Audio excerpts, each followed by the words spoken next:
नमस्कार, आप देख रहे हैं इंडिया टीवी। आपके साथ मैं हूं मीनाक्षी जोशी। घड़ी में इस वक्त 11 बज रहे हैं और हम शुरू कर रहे हैं कोरोना पर सबसे बड़ा स्वास्थ्य सम्मेलन। आज से टीका उत्सव भी शुरू हो रहा है। जो लोग भी एलिजिबल हैं, हम उनसे गुजारिश करेंगे कि वो टीका लगवाने जरूर जाएं।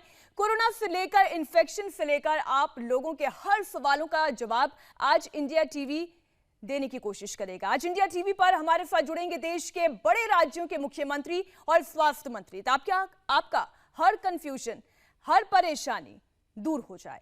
मुख्यमंत्री और स्वास्थ्य मंत्री आज आपके सवालों का जवाब देने वाले हैं। और सबसे पहले हम बात करने वाले हैं बिहार की, जहां 2020 जैसा खतरनाक ट्रेंड नजर आने लगा है। प्रवासी मजदूरों की घर वापसी एक बार फिर बिहार के लिए एक बड़ा चैलेंज बन रही है। बिहार में इस चुनौती से निपटने के लिए आखिर क्या है तैयारी, क्या है पूरा एक्शन प्लान, ये बताने के लिए हमारे साथ जुड़ रहे हैं बिहार के स्वास्थ्य मंत्री मंगल पांडे जी। स्वागत है आपका मंगल पांडे जी इंडिया टीवी पर। नमस्कार मंगल पांडे जी, हम चर्चा की शुरुआत कर रहे हैं और एक खतरनाक आंकड़ा जो बिहार की जनता को भी चेता रहा है वो मैं दर्शकों के सामने रख रही हूं। पिछले साल मार्च, अप्रैल और मई, इन 3 महीनों के जितने टोटल कोरोना केसेस थे, आज की तारीख में उतने कोरोना केसेस एक दिन में सामने आ रहे हैं। बीते 24 घंटे में 3,469 केसेस सामने आए हैं। सर, आप लोगों की सरकार की क्या है तैयारी?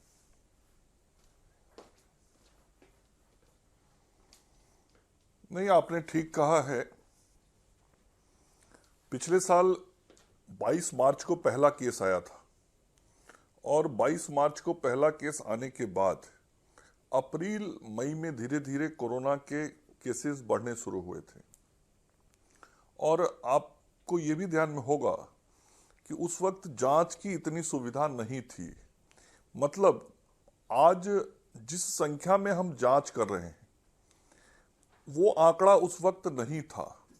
तो स्वाभाविक है, जब जांच कम हो रहा था तो पॉजिटिव केसेस कम आ रहे थे। आज की तारीख में हम देखेंगे तो ये कोरोना का दूसरा पीक आ गया है और ये पूरे देश के अंदर है। और देश की तुलना यदि आप बिहार से करें तो आपको ये ध्यान में आएगा कि देश के कई बड़ी राज्यों की तुलना में बिहार में उसकी तुलना में अभी भी नियंत्रण है, लेकिन केसेस बढ़े हैं। कल एक दिन में लगभग 3500 केस आया है। आपने ठीक कहा। पहले प्रतिदिन हम जो मार्च, अप्रैल, मई की बात आपने की, मार्च, अप्रैल, मई के महीने में पिछले साल हम लोग प्रतिदिन 3-4 हजार ही जांच कर पाते थे और आज की स्थिति यह है कि हम 90,000 से अधिक जांच कर रहे हैं।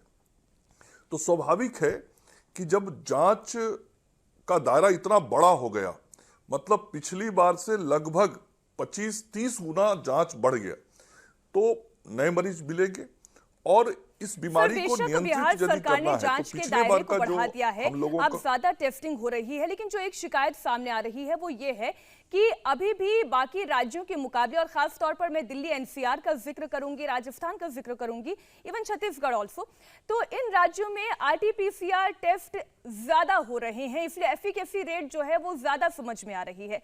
और वहीं अगर बिहार की बात करें तो अभी भी यहाँ पर एंटीजन और एंटीबॉडी टेस्ट ज्यादा हो रहे हैं, जिसकी अगर एफिकेसी की बात करें वो आरटीपीसीआर के मुकाबले कम है। आपकी इसमें क्या राय है? आप यदि इस आंकड़े को 15 मार्च से लेकर 8 अप्रैल के बीच के आंकड़े को देखें तो बिहार में 67% आरटीपीसीआर टेस्ट हुआ है। राष्ट्रीय स्तर पे ये बात हुई है कि लगभग 70% जांच करने का हमारा कोशिश होना चाहिए और बिहार में आरटीपीसीआर टेस्ट 67%, जो 8 तारीख तक का आंकड़ा है, 15 मार्च से 8 अप्रैल के बीच का, तो हम लगातार उसको बढ़ा रहे हैं। लेकिन अब जो परिस्थितियां बन रही हैं और जिस प्रकार से बड़ा स्प्रेड दिख रहा है, तो हमको किसी भी खास एक क्षेत्र में डिटेक्ट करना है पेशेंट को, खोजना है मरीज को, तो रैपिड टेस्ट भी करना बहुत जरूरी है। और निश्चित रूप से पूर्व की तुलना में थोड़ा रैपिड टेस्ट इन दिनों विगत एक सप्ताह से हम लोगों ने बढ़ाया है। अब सर सवाल अस्पतालों के हैं, क्योंकि चुनौती अस्पतालों के सामने ज्यादा इसलिए है क्योंकि जितने एक्टिव केसेस बढ़ेंगे उतना अस्पतालों पर दबाव बढ़ेगा। पीएमसीएच का कोरोना वार्ड इस वक्त फुल बताया जा रहा है। 100 में से केवल 82 बेड इस वक्त अवेलेबल हैं, जिनमें से जो बचे हुए बेड है वो डॉक्टर्स के लिए या फिर स्टाफ के लिए रिजर्व हैं। एनएमसीएच की बात की जाए तो यहां पर भी 50 बेड फुल बताए जा रहे हैं। एम्स की बात करें, पटना एम्स का मैं जिक्र कर रही हूं, 5 दिनों से यहां पर भी बेड्स जो हैं कैपेसिटी अस्पतालों की फुल है। आप वैकल्पिक व्यवस्था क्या कर रहे हैं?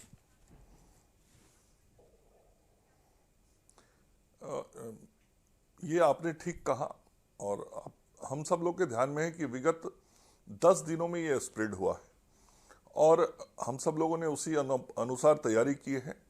एम्स में भी लगभग 30 बेड हम लोगों ने बढ़ाए और पीएमसीएच, एनएमसीएच में जब विगत दिनों में कोरोना के केसेस काफ़ी कम हो गए थे तो अन्य बीमारियों के इलाज वहाँ शुरू हुए थे, वहाँ भी बेडों की संख्या को बढ़ा के हम लोगों ने 100+ किया है।